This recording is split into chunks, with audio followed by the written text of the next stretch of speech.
I am for the child who's had 7 addresses in a single year because she's in foster care, because her father abused her, and her mother couldn't believe her.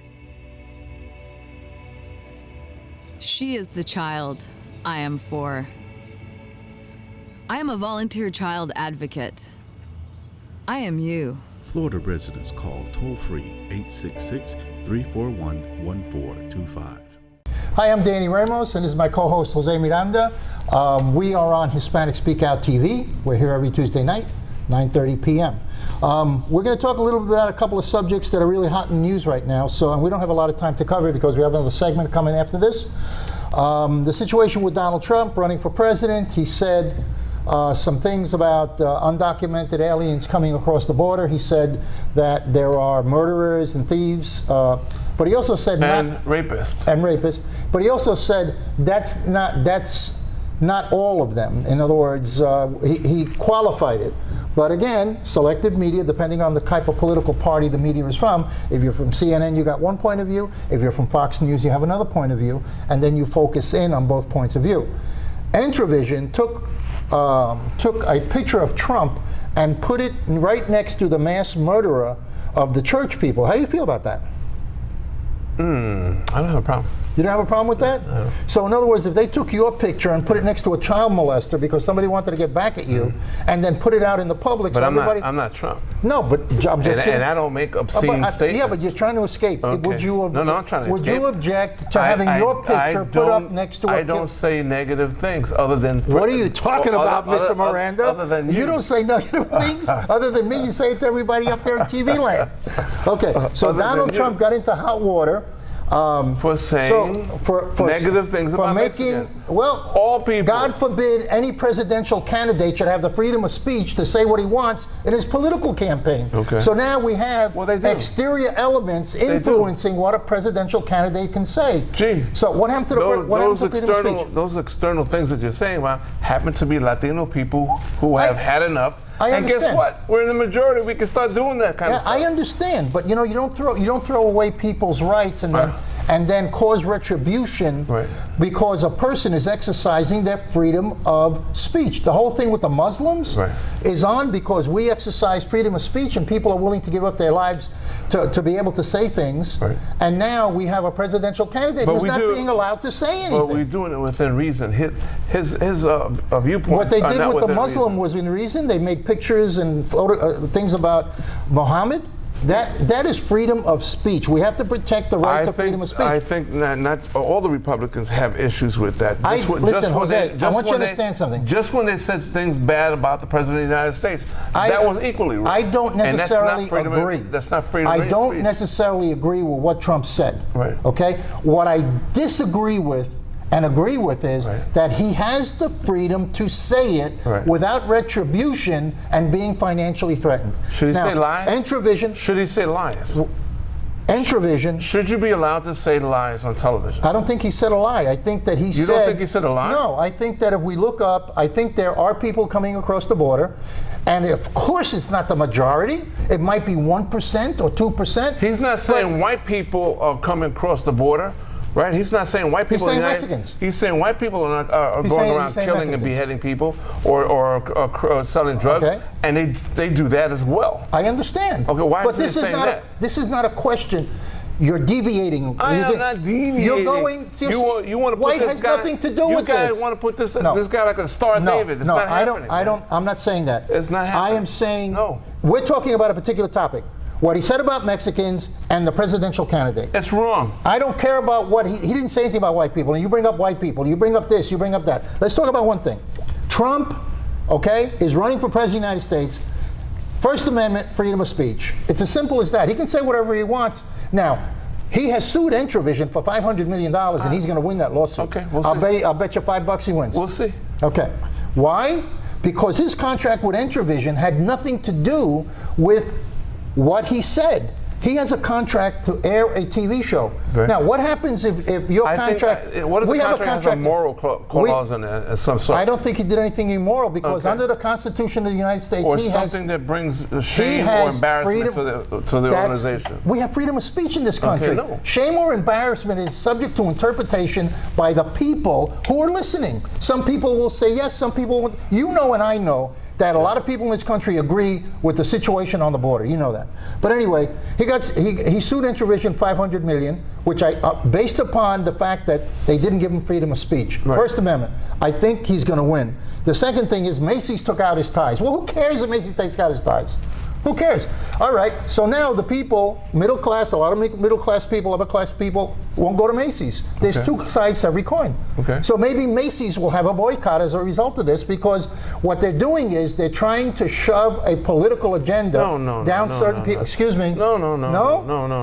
What's happening here, and the people who are galvanizing themselves around this guy, is we have frustrated white Americans that are upset with the system, and this is their way of getting back. And Donald Trump, for the moment, is speaking to them. That's it. That's the end of it. So why shouldn't white Americans have someone speaking for them? That's great. Everybody has a right. It should not be lies. It's not lies. Okay, it should not be lies. It's not lies. Look up on Google and you will see that people who did come across the border, maybe one, maybe two, but there are criminals coming across the border, selling drugs in the United States, going back and forth. Documented. What does that have to do with Okay, we're going to jump now, Jose, because we don't have enough time. We're running out of time. Right. The other thing we wanted to talk about was what? Puerto Rico. Oh, I thought it was about your sex life. No, no. Puerto Rico, you got to cut that. Puerto Rico. Puerto Rico has now in the process of declaring bankruptcy. Yes, they are. Okay, that's been coming for 2 years. We've been doing shows on that for 2 years now. And they raised their and everybody said no. They raised the sales tax this morning to 11%. 11.5%. Right, and they're also going to raise some sort of thing where they got to do it. Business also 4%. They got to do it, but you got to remember that this governor now in Puerto Rico has only been in since January. Yeah. He was voted in because when I went to Puerto Rico and I spoke to a lot of people, I spoke to people in the hotels, people in the cabs, workers in Puerto Rico, they said that all of this financial devastation was caused by corruption in the government. That's what the people on the street say, okay? Right. May be true, may not be true, but the people on the street are saying their financial woes were caused by political corruption. The opening up of Cuba is going to put the last nail in the coffin of Puerto Rico economically. Because all of these tourists that are heading down the line that are going to Puerto Rico and go, hey, let's go to Cuba, spend our money there, which is very controversial because now it's coming out and it's being discussed that US dollars are going to be used to support drug trade, which Cuba has with Colombia and Venezuela. There is a relationship there which has been documented that Cuba, in order to raise money for itself, has been involved in drug trade. So now the United States money, which is now going to support tourism, et cetera, which goes into it goes into the coffers of the government. Right. That money is now available for the military to use for other purposes. I don't think they're going to use it for that, but we'll see. We'll see. They just opened the embassy today. I know. July. I know. Despite the fact that 9,000 people were picked up off the street, not charged with any crime last year alone for speaking out against Castro. Right. You speak out against Castro, you get arrested. Anyway, how much time we got? 1 minute. You got a minute to talk now, since I've been doing all the talking. No, man, no, I don't want to talk about it. I like your red tie. Thank you, bro. I like your red tie. I like your curtain, too, man. This is my curtain. This is my curtain. But anyway, we're in a political system where if a presidential candidate is being financially attacked for his right of freedom of speech or what he says in for running for president. It's not a freedom of speech. He has a platform. He does not have a platform to say what he wants in a negative tone towards people, or large people that are coming into this country that are here already legally, okay? That are American-born Latinos. You shouldn't have the right to say so. So you're saying that when people speak out against Muslims as being terrorists, it's okay to do that too? I'm not saying that. Okay, I'm saying if you're running for presidential candidate, you shouldn't. Okay. Tell us what you think, okay? Give us an email, danielramos@hispanicachievers.org. Let me know what you think about the Trump situation and whether a presidential candidate has the right to freedom of speech or not. And whether you we'll be right back. Whether you like his tie. We'll be right back. Are you proud to be Hispanic? Hispanics in Florida now have the first Hispanic car license plate in the United States. Be a proud Hispanic. Put the Hispanic plate on your car. I want to be a doctor. I want to be a scientist. I want to be an engineer. I want to be a police officer. I want to be a professional dancer. By getting the Hispanic plate for your car, you will support scholarships and community programs. Call now or visit HispanicAchievers.org. Welcome back. I'm Jose Miranda. This is Hispanic Speak Out, brought to you each week, Tuesday nights, Bright House Channel 49. We've been on the air for 15 years, and of course we have several shows ahead of us. You just previously saw EDU TV with Mr. Perkins, and following us we have Latina Role Models with Sandra Rivera. Joining me tonight, and we're going to talk about what's going on the Hill, the Supreme Court, possibly things going down the line. I have the one and only Anna Eskamani, who's joining us from Planned Parenthood. We've had a lot of Supreme Court decisions recently. How does it help Planned Parenthood or not?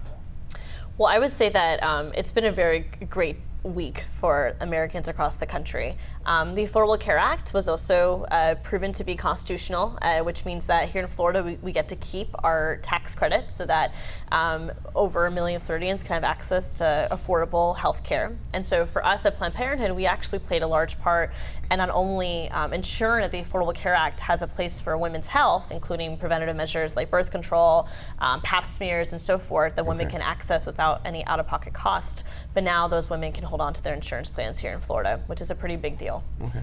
What I understand, you might be consolidating some of your businesses aspects. So what's going on with that? Well, we have been across the country looking towards collaborations with our sister affiliates, and so we have been looking towards deeper partnerships with other Planned Parenthoods here in Florida to make sure that we can always provide care to our patients no matter what. Okay. Going forward, what is Planned Parenthood plan to do in terms of legislation issues or new policies or directives that may be coming out? Well, it's a great question, Jose. We're facing policy from the state and the federal level. Right now, we actually have 2 federal pieces of legislation. We have the 20-week abortion ban that was sponsored by Senator Lindsey Graham.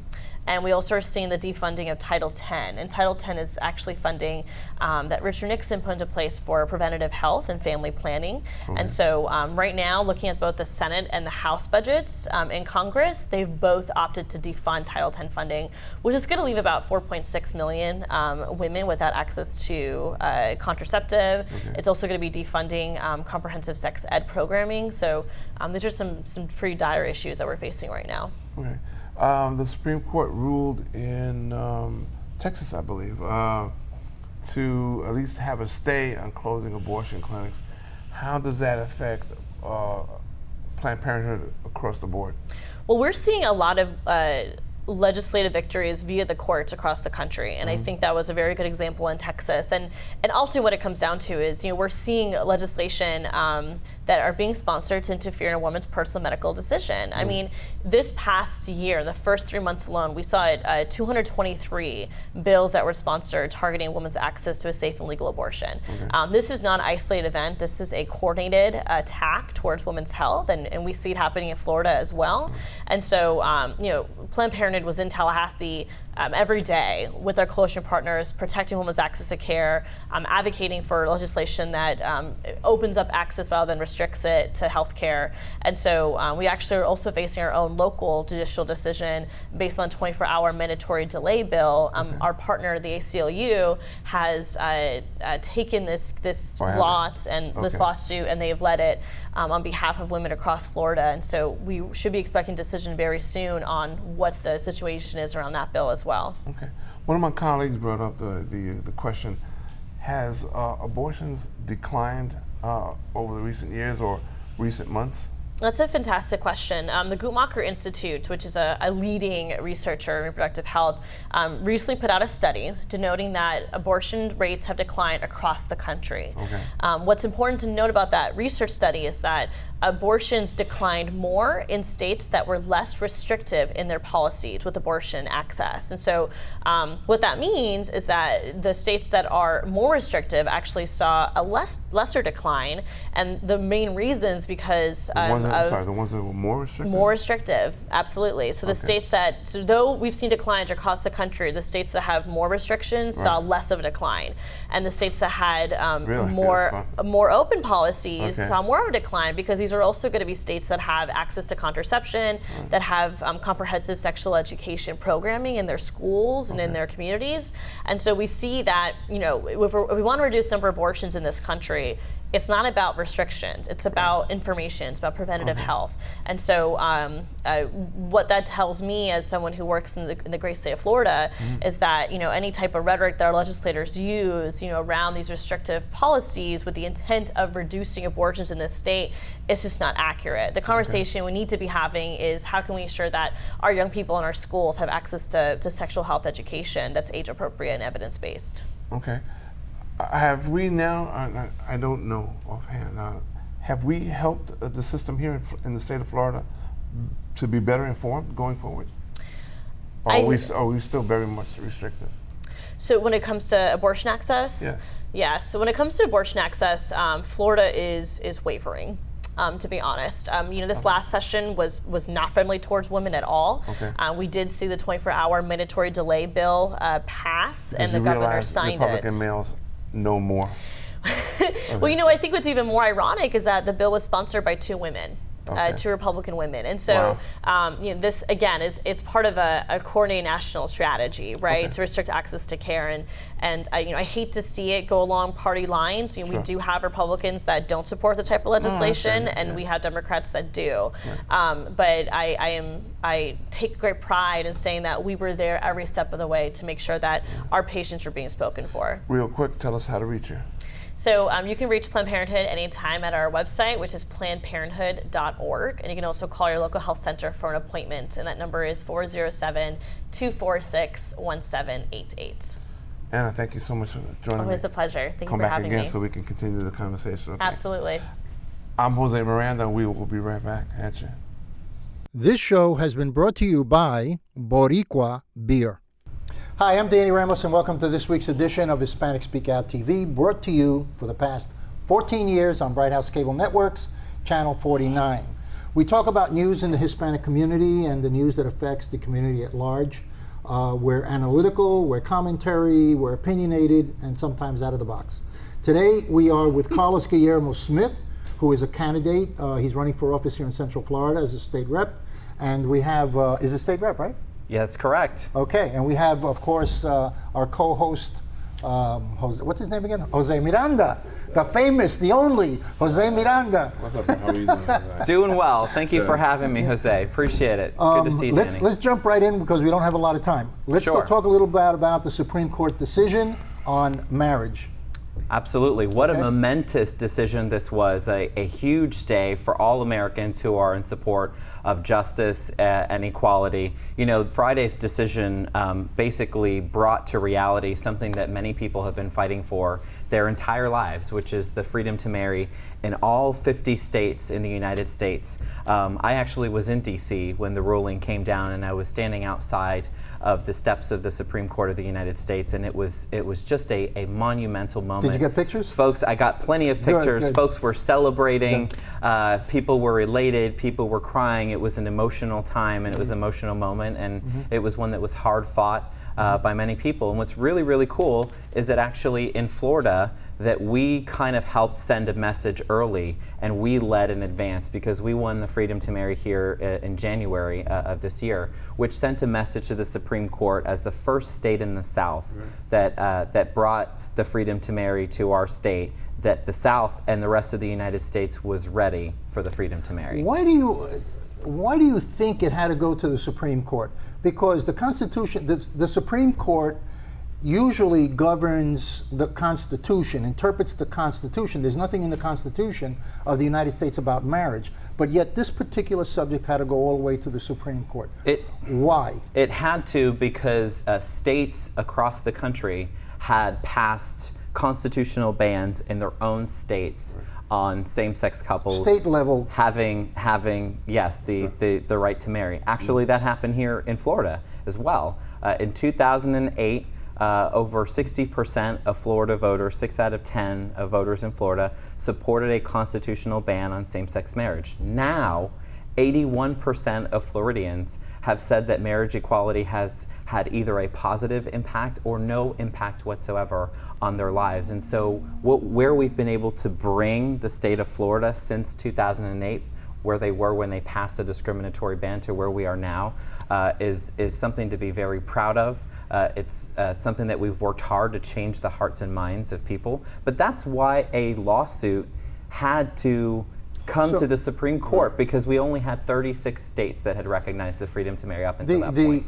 So you're saying because the states actually passed laws against it, it was necessary. It was necessary to take it to the next level up, because you would not think that's a personal decision. That's the personal lives of people.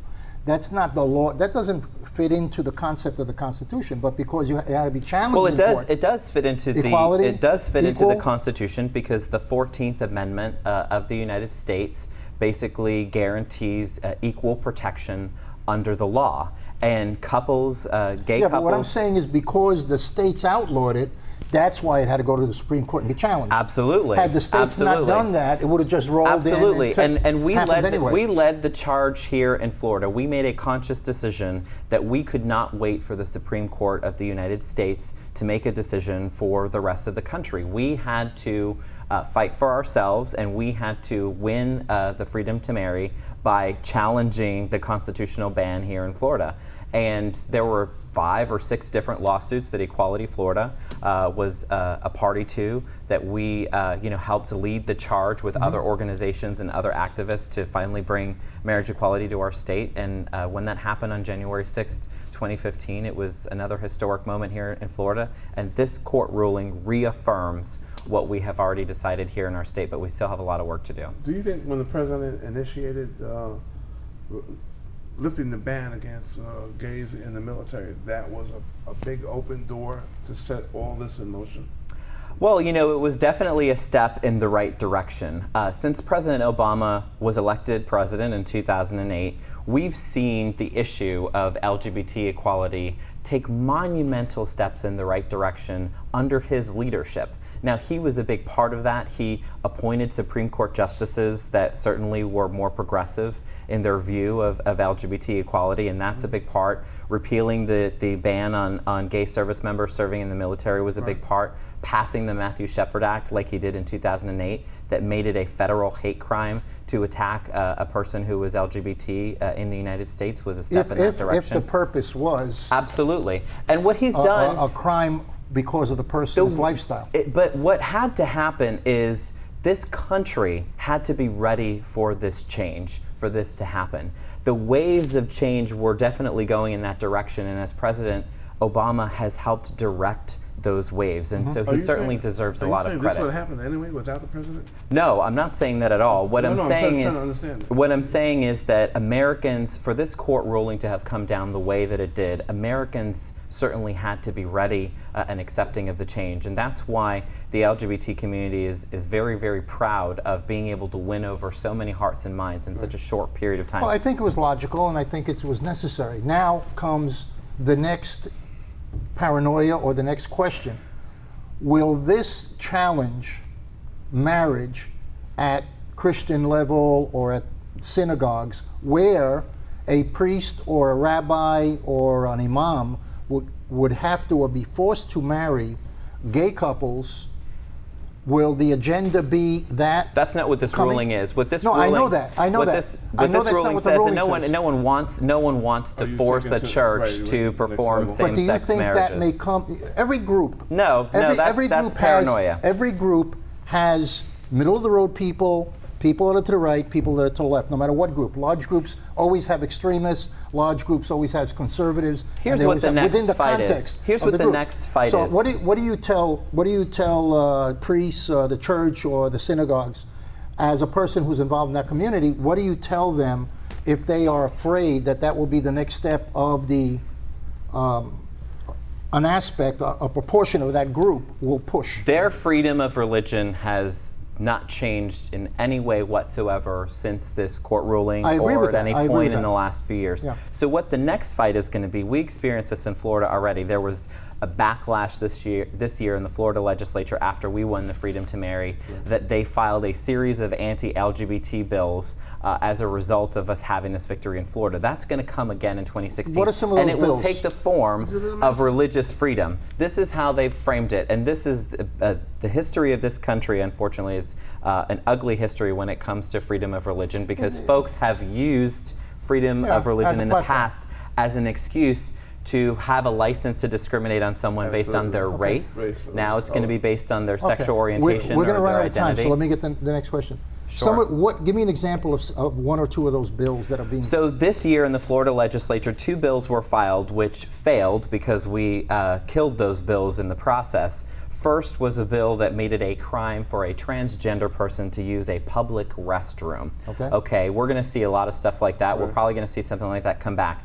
The other bill that we saw was an Indiana-style adoption discrimination bill that basically gave state-sanctioned and taxpayer-funded adoption agencies in Florida a license to discriminate for personal or religious reasons. Translation, they wanted to give them the right to discriminate against gay couples who wanted to adopt children.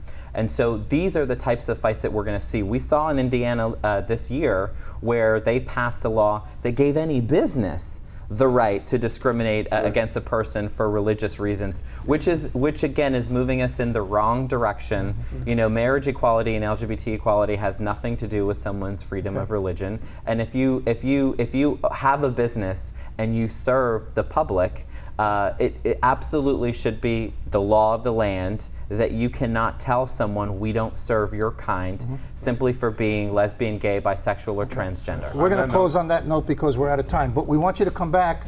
I want to explore the adoption thing. I want to explore these things. Absolutely. Obviously, you know, and I think you're a great candidate, okay? You're a quality candidate for the Hispanic community. And we'll see you the next time, maybe next week. Appreciate it. All right, cool. We're going to take a break and we'll be right back.